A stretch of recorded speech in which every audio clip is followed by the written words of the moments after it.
options. Do we even need them at all? Let's take a deep dive into photo manipulation. The good, the bad, and the beautiful. Photoshop, Facetune, airbrush, and filters. There are so many options for altering and adjusting digital images. But are we editing our appearance too much? And what impact does it have? There is a standard of beauty that is represented online, in the media, in movies, and on TV. This beauty standard reflects what is considered to be the most desirable body shape, what is the perfect skin type, how fit you should be, and the list goes on. But what we're exposed to isn't always as it seems. Digital editing plays a huge part in a lot of what we consume. Body size, shape, features, blemishes, and even skin colour are often altered to create an unrealistic idea of perfection. Altering images is not a new thing. Editing software has been available for a long time. As technology has become more and more advanced, you can now retouch images straight from your smartphone. You can change the shape of your features, add makeup and wigs. You can even change your eye colour. Whilst this can be super fun and we can do all sorts of creative things, the problems begin when individuals try to meet these unrealistic representations. According to a recent study by beauty company Dove, 3 out of 4 New Zealand girls have used a filter to alter their appearance by the time they turn 13. That same study also found that 37% of girls feel as if they don't look good enough without any photo filtering or editing. It's important to remember that online platforms and social media only represent the highlights reel of all the good things that people choose to share. Of course, there are those that you will admire and their unique look or style may inspire you. But guess what? You are inspiring too. You are entirely unique, and growing into the person you choose to be is one of life's greatest gifts. And it's no news to me that you are blooming just beautifully.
Good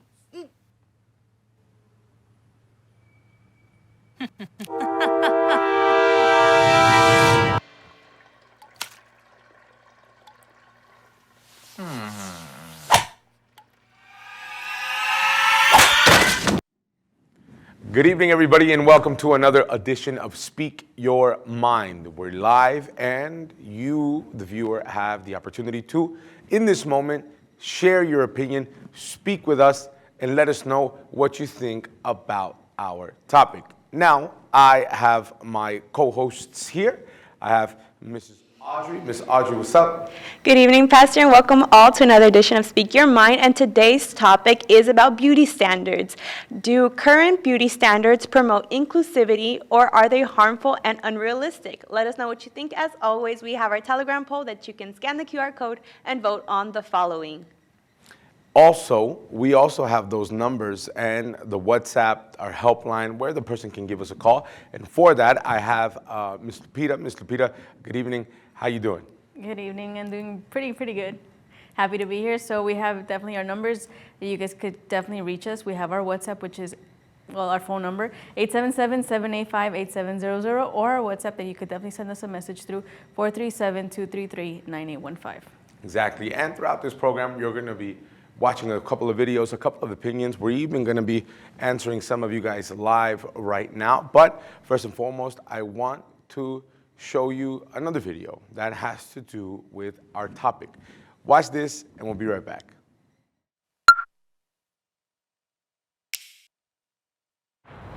Should we rank ourselves? Should we just like close our eyes and like scoot to where we think we should be? Go. How are we not going to bump into each other? Did anyone take this into consideration? Sorry.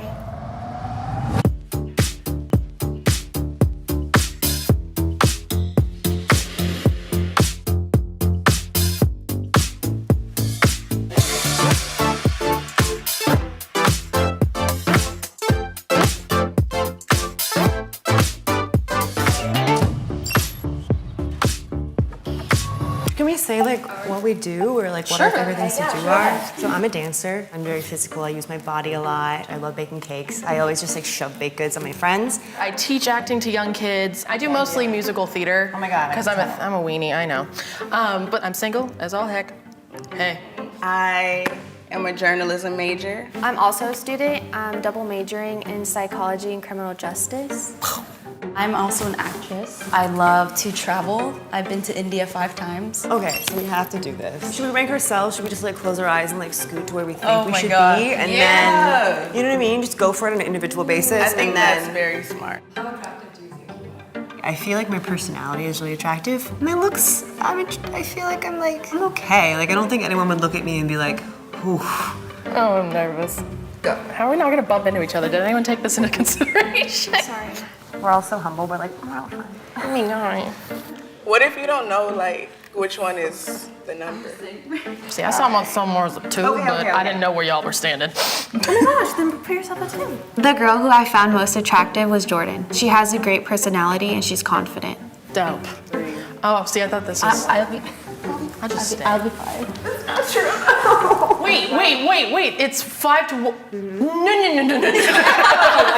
How did I end up here? How about we do it off of like immediate first impression and attraction to the person? I'm just gonna put it out there, just Say it. just so we do it. 1, 2, 3, 4. Oh, sorry. 1, 2, 3, 4. 1, 2, 3, 4. Got it. 1, 2, 3, 4. Okay. 1, 2, 3, 4. Okay, I'll be 2 because I got all 4 2s. Okay. I think I got 3, 4 the most, so I'll stick into that window depending on the other person's. There were attributes that I saw in the other girls that I didn't see in myself, and hence I would have put them higher as well over me. So people are like, she's so sweet, she's so funny, but like, I wouldn't date her. I guess I'll be 1. Okay. Cool beans. I already love I'll people be back. so much dearly, and I would date all of So them. does that make me a 3? Okay. Yeah, I'll just stay here. It's fine. Yeah. Nobody really wanted to be last, and I could kind of feel that vibe. So I was just like, you know what, it's fine. Like, nobody is a 5, really. I don't think so, but I mean, Where do you think you would fit yourself in this one then? well, I mean, I don't know because I feel like personality is a big thing. Yeah. Yeah, she's the one. Oh, by far. 2, 3. Thanks. Well, I'll say 3. See, I would say 3 and I'ma then say 4. 3. Not saying you don't have a personality, but I'm leaning. Oh, I'm 5 again. I think we just put ourselves in order of most extroverted, not the most personality. So this is final? This is final.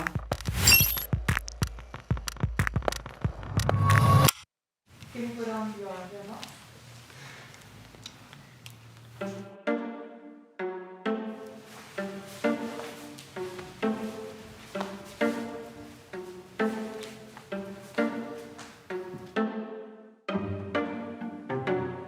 Do you want to start it off? Gio over there.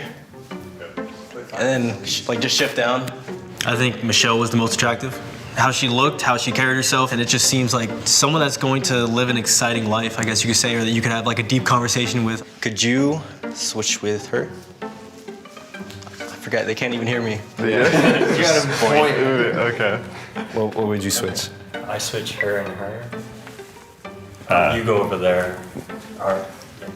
Oh, those two. Okay. All right. And then you over there.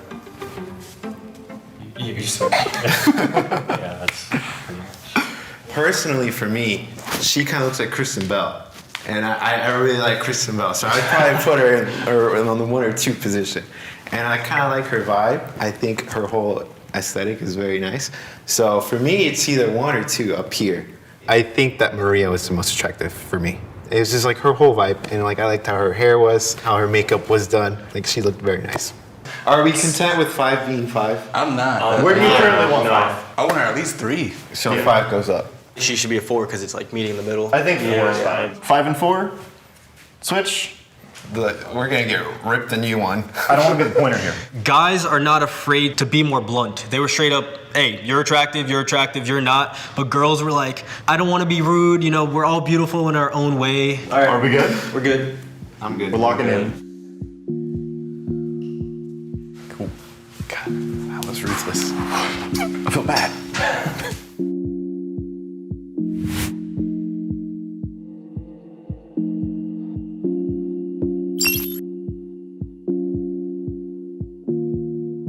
The way the guys were ranking the girls, I actually think we were doing it mostly by personality. I was super anxious about ranking them. My hands were getting all clammy. I was like really uncomfortable being the one to be like putting them where I thought. You know, it's obviously something that we do like in day-to-day life. We rank people, you know, subconsciously, but having to do it like in front of them and like them watching you rank them wasn't fun, but definitely a memorable experience. How was the overall experience for you? Well, I was at 5, and now I'm here, so I'm like, thank you. I don't know, it's very interesting, I feel. I did think coming into this, like, cultural stereotypes would be a factor. Them ranking me first kind of shot that down, I guess, because I didn't think they would choose, like, an Asian girl first. I think when I think of a male viewing me as attractive or not versus a female, it's definitely different. Because in a male setting, judging me, I knew that was gonna happen. Like, I'm not stupid, so like, I'm aware of how others view me. Me being the only black girl, like I knew that I wouldn't really rank higher because American beauty standards versus what people see, people of color, it's different. I feel like it just confirms that attractiveness is so subjective and circled and presented in one way, and it always has been. 877-785-8700 or through WhatsApp 437-233-9815. Mrs. Audrey, do we already have some comments regarding our topic? Yes, Pastor. We have Rebecca that says like this. Honestly, not everyone is beautiful externally, but not everyone should have to be. Just like everyone can't be smart. We need to appreciate people for who and what they are just because we have deficiencies in some areas. Also, there's a lot worse to lack than external beauty. And we also have here Tammy that says like this, I'm 36 and I barely survived the 2000s because of the beauty standards, white, thin, blonde, and nothing else. But now things have changed and I feel as if I can be comfortable in my own skin. So I think nowadays things have changed in results to beauty standards nowadays. And you see, along with our question, if you think today the beauty standards, they include or is something that's harmful, unrealistic, Ms. Lupita, when it came to the video that we just watched, whether it was the girls putting themselves in order or it was the guys who were being a little bit more blunt, do you agree with that? Do you agree with girls being a little too nice when it comes to that? They kind of feel bad, as opposed to the guys being very, very blunt when it came to the decision making? I personally don't agree to it. I definitely think that many girls end up exposing themselves too much in order to be able to kind of like get a certain reaction out of a guy. And I definitely think, I mean, they were definitely covered. Their ears they weren't listening to what was being said of them. So I think them being so exposed like that to people that were giving off their opinions about them or rating them from 1 to 5 is definitely something that isn't the best thing that should be done, no, especially because women nowadays, I mean, they definitely see a lot of things that go on through social media. They see many women already changing their figures, changing their hair, the way that they dress, and so putting themselves or exposing themselves, I don't agree to it. I mean, the girl was at number 5, and then the homies put her at number 1. Yeah, so I don't know how they do that. They definitely don't know how to rate. But you can let us know what you guys think. 877-785-8700. We took it to the streets of Toronto here, and we asked everybody the same exact thing. I want you to pay attention, and we'll be right back.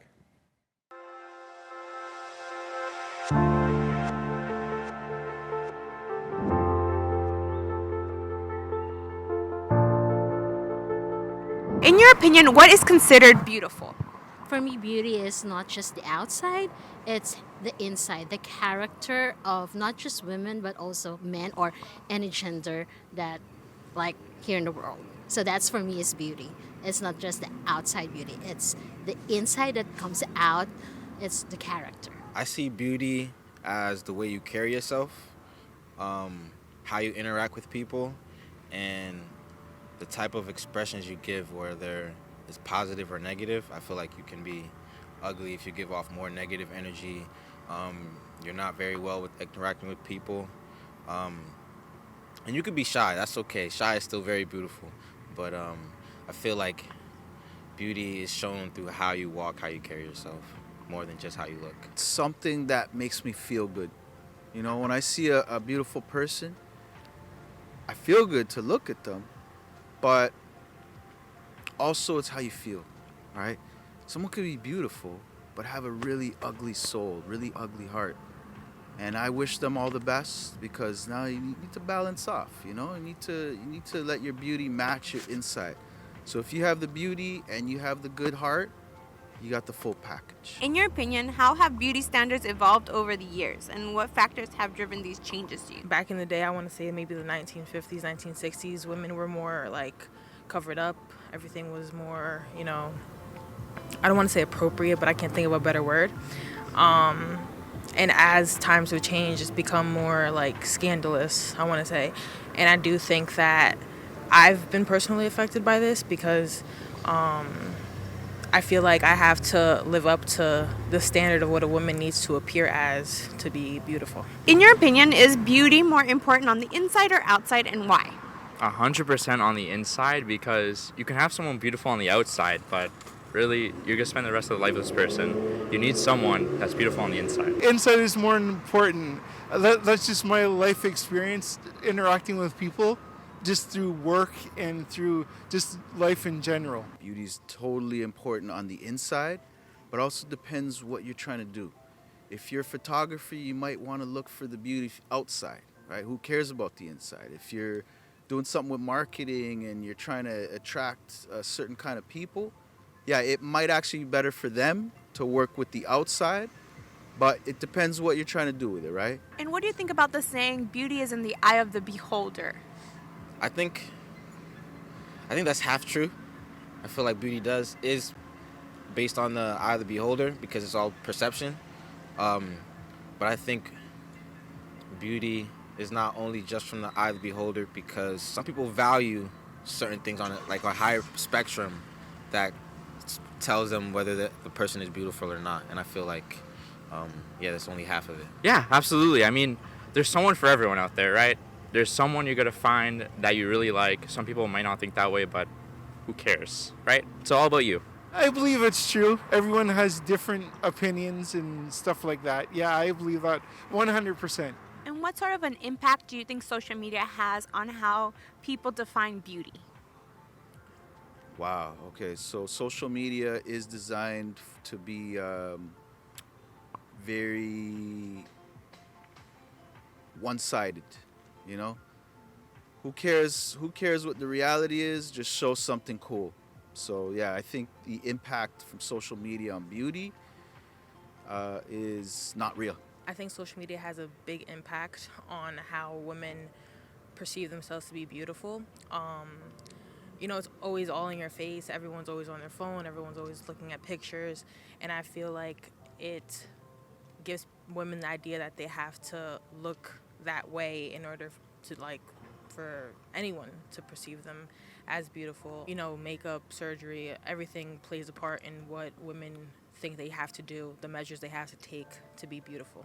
I think it has a great deal of impact on them because a lot of people are too focused on that and really they don't find their own beauty in themselves. In our world right now, that everything's like runs by website, by internet, and social media has like a great effect in everyone. So I think it has a great impact to the self-esteem, especially to young adults, especially to teenagers, that sometimes how the social media like express what is beauty is, that affects their self-esteem. Sometimes they forgot that it's the character that sometimes brings out the beauty. A lot of magazines and media portray what beauty is, and you may have your own opinion. Some people believe it's spiritual. I believe it's spiritual. It's the foundation of beauty. Their biggest goal is to make a profit. So in any way that they can make a profit, that's how they portray it. And sex sells. So they're always trying to portray it in a sexy way, and women shouldn't always have to be sexy. They can be maternal. They can be nurturing. And that's all beautiful for women too.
And we're back with all of you. Miss Lupita, I think we have some comments regarding our question, correct? Yes, we do. We have Kathleen here that says, the ideal figure type for women is an hourglass body. Women are expected to be 5'8" with long legs, big breasts, small waist, flat stomach. Sorry guys, women are not built that way. This has been perpetrated by Kim Kardashian, Instagram models, and Cardi B. Kim had so much plastic surgery to achieve her Barbie doll-like body. Most of the women you see walking around like this are paying plastic surgeons to look that way. It seems to be a designer body. People like Kim K and Jennifer Lopez are prime example. The rest of us in life aren't built like that. Oh yeah, the big lip craze makes the rest of us don't have big stung lips. Frankly, I am tired of this craze. So that's one. And then we have another one here that is from Mina. She says, toxic beauty standards have always existed. I'm a millennial, and I remember looking at some models on magazines and comparing myself to their photoshopped perfect faces and bodies, and it made me feel incredibly insecure. But yeah, now that the internet and especially TikTok exists, is way more in our faces since we see it literally every day. Great topic on that we have today. That sounds, that first comment sounded a little bit too personal. Yeah, it did. And when it came to Kim Kardashian, Cardi B, J-Lo, came Ain't out a doing lot nothing of wrong, people. but this is what it is. Ms. Audrey, if this person wants to vote or chime in on the survey that we have on Telegram, please let us know a little bit about the question and what they can do to get there. Yes, Pastor. So we have the question that is the following. Do current beauty standards promote inclusivity or are they harmful and unrealistic? We have the following options, which is definitely inclusivity. You can set your own standards and define yourself, or do you think it's sadly harmful and unrealistic? Society sets a standard that isn't reality. As we all heard that first comment, right? It seems like there are certain standards and maybe a lot of women nowadays, they feel like they can't reach up to it. And, unfortunately, a lot of women have tried, to meet this certain standard and have done things to harm their bodies, harm themselves. I personally have been one to do crazy things in order to fit a standard because of what we consider beauty to be like. And so I can say that nowadays, past, present, and I think, in the foreseeable future, unfortunately, because of how society portrays beauty, unfortunately, we see these in young teens, in adults, where they have these complexes and differences because of how they see themselves, because of how the media shows what beauty is. And if we see, Ms. Audrey, it's kind of like how that quote goes, beauty is in the eyes of the beholder. And that actually goes into our second segment. Why do we find certain things more beautiful than others? I want you to pay attention. We'll be right back with all of you.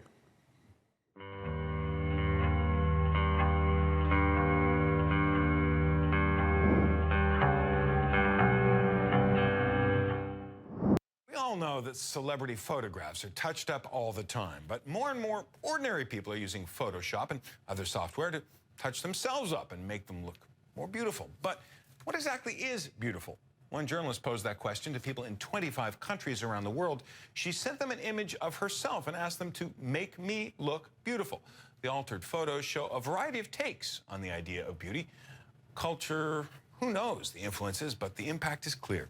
Esther Honig is the journalist who produced the project and lent it her face, literally. She joins us now via Skype from Anna Maria Island, Florida. Thanks so much for being with us. What exactly did you do and why?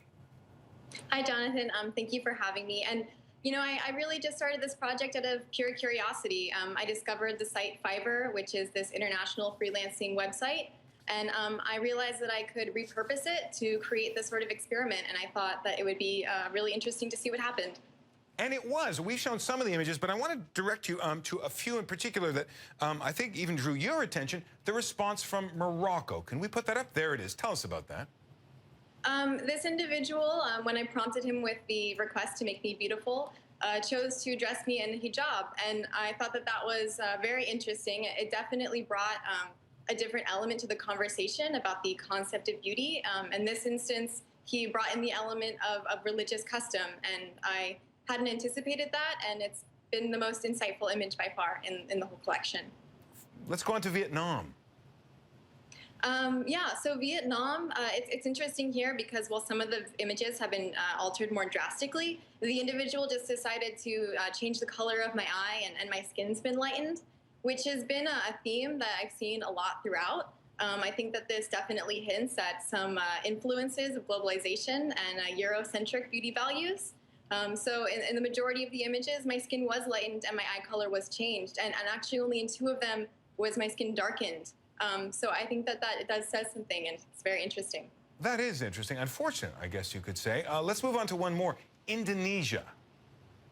Right. Indonesia, it's kind of the same thing. I mean, I've been, airbrushed almost into oblivion. It's a much paler skin tone than my actual coloring. So I think that individual maybe had some of those similar influences when he was playing around with that image. Any big conclusions we should draw from this? The obvious one is there seems to be some creeping racism moving around the world about how people look at the pigment of your skin. I think that is a concept of globalization and something that people have been studying. Eurocentric beauty values are something that we have, that people have been identifying. And as far as my, my project and the conclusion that it draws, I don't think that it can draw very many concise conclusions.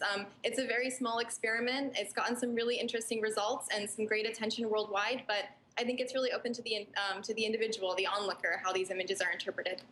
Does it, all this attention to your face, does it make you feel a little more self-conscious when you look in the mirror every morning? Oh, no, absolutely not. This project was, it was just an opportunity for me to try something new. And and do something interesting. I think that my face being a part of it is, you know, it doesn't really make a difference to me now. Well, that's a great idea. The lovely Esther Honig. Thanks so much for talking with us. Thank you very much.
My name's Chris Solomon. I'm a professor of physics at Kent University.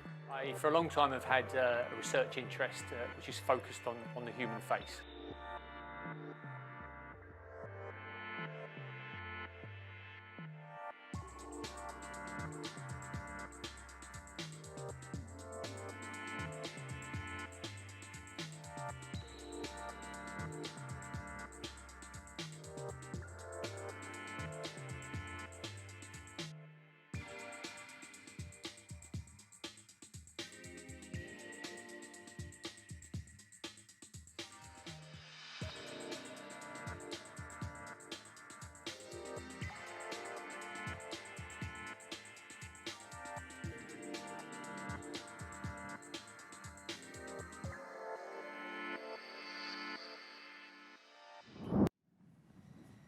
And we're back with all of you. Miss Audrey, I think we have our results from our poll.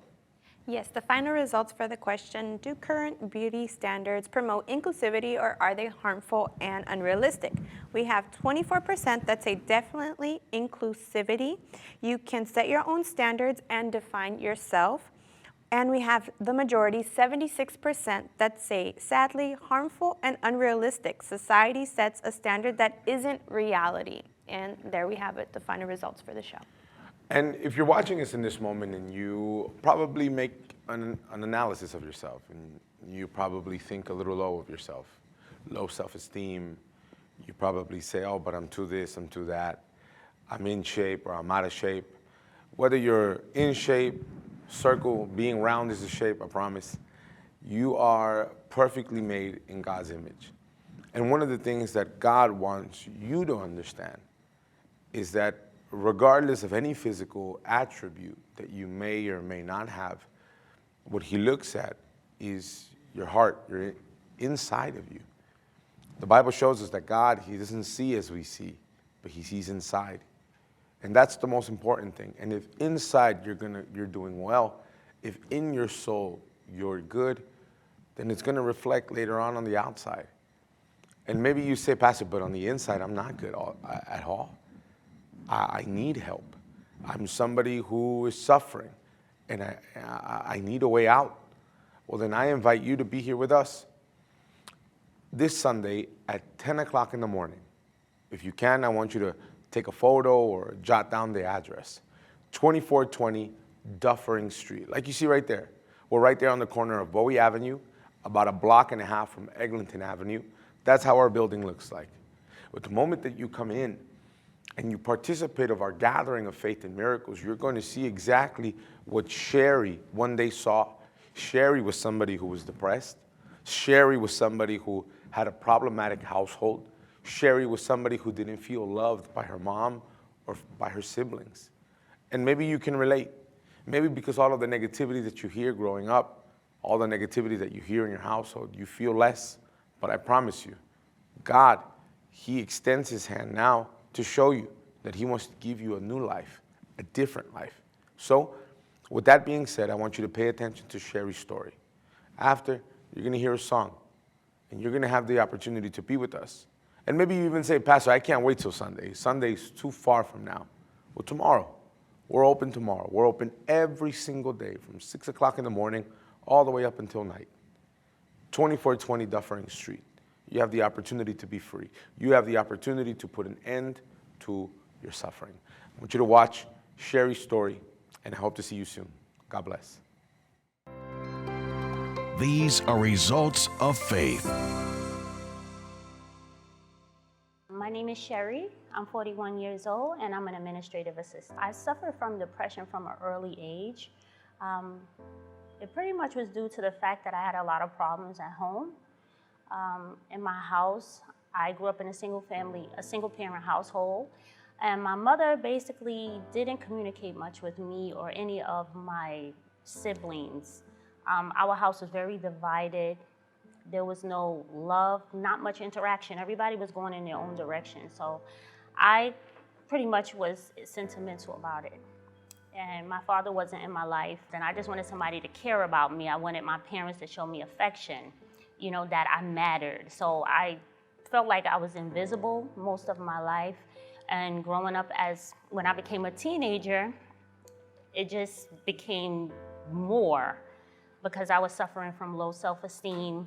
I didn't open up very well to people.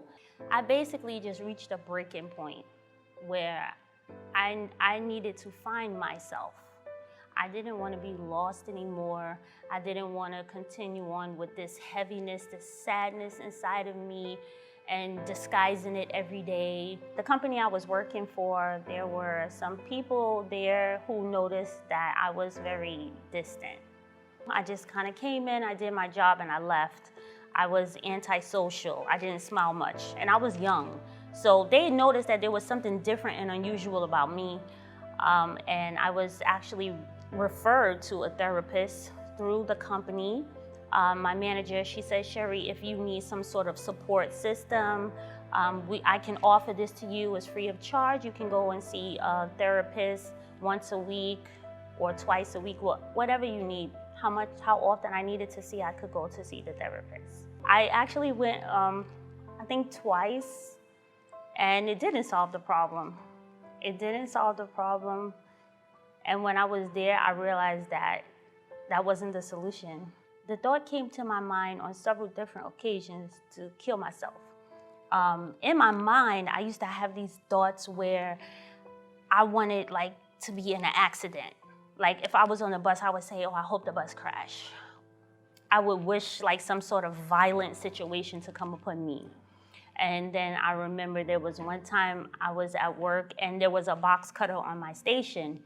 And I looked at the box cutter and then this thought just came to my mind and said, why don't you take the knife and just cut your throat? And it was at that moment when I received the invitation to come to the Universal Church. It was at that moment my coworker, she simply said, Sherry, go here. She wrote down the address of the Universal Church. She said, go here. She said, God is going to help you. And when she said that to me, it made all the difference for me. So on Friday, I went to the deliverance services. I made a chain of prayer. The chain of prayer was for 7 weeks and beyond, because after the 7 weeks, I continued to go on Fridays, and I persevered. I didn't stop until I was free from the heaviness. I was free from the sadness, the constant crying, just a feeling of helplessness, hopelessness. It all went away after receiving my deliverance on Fridays, the pastor would preach in a service that we were not completely free until we received the baptism with the Holy Spirit, which is the presence of God inside of you. You're sealed. So I wanted to know who this Holy Spirit was, what the Holy Spirit was. I'd never heard that before. So I said, okay, this is new and I want it because I know that this is something that's good. It's something that's gonna save me. So I started to seek for the Holy Spirit. And so when I received the Holy Spirit, I received a peace inside of me, just a peace. I was full. Something like a joy came over me and a peace took over me. And I was light. I was different. I could perceive that I was different. And you also have a joy to help others, to let people know what God has done for you and what He can do for them as well. So I just want to encourage people to take care of your relationship with God, invest in your spiritual life more than anything, because it's the thing that's going to remain. It never ends. Your soul is eternal. So we always have to fight to take care of our relationship with God.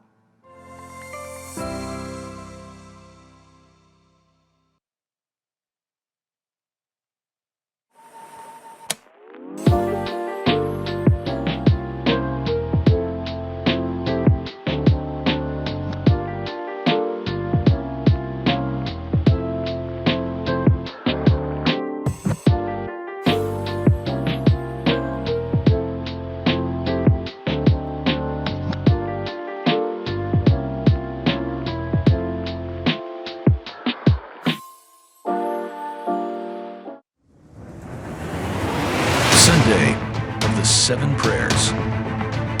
In the gathering of faith and miracles, bringing restoration to health, prayer for your deliverance, to your love life, to your family, your financial life, for inner peace, and a real and true encounter with God. There are 7 prayers that will impact your life and destroy all your troubles,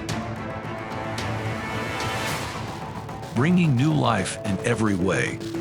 Sunday of the Gathering of Faith and Miracles. Sunday at 10 a.m. 2420 Dufferin Street, 1 block north of Eglinton Avenue, and at every Universal Church in Canada.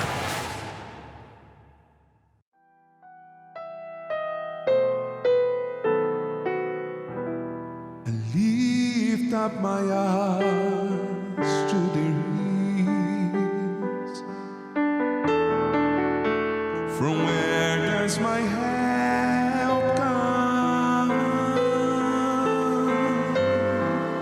My help comes from my Lord, who made heaven and earth.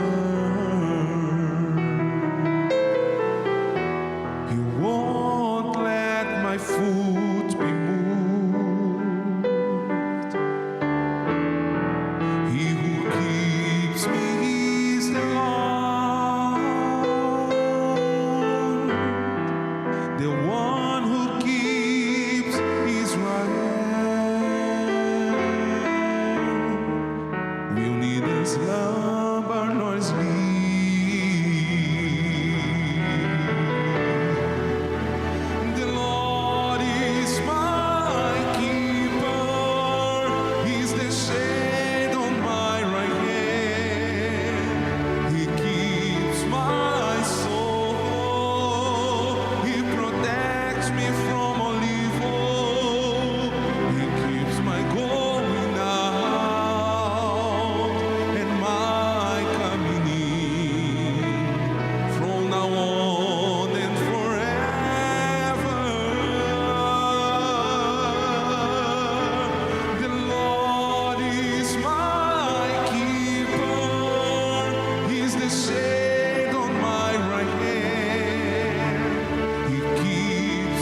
up my eyes to the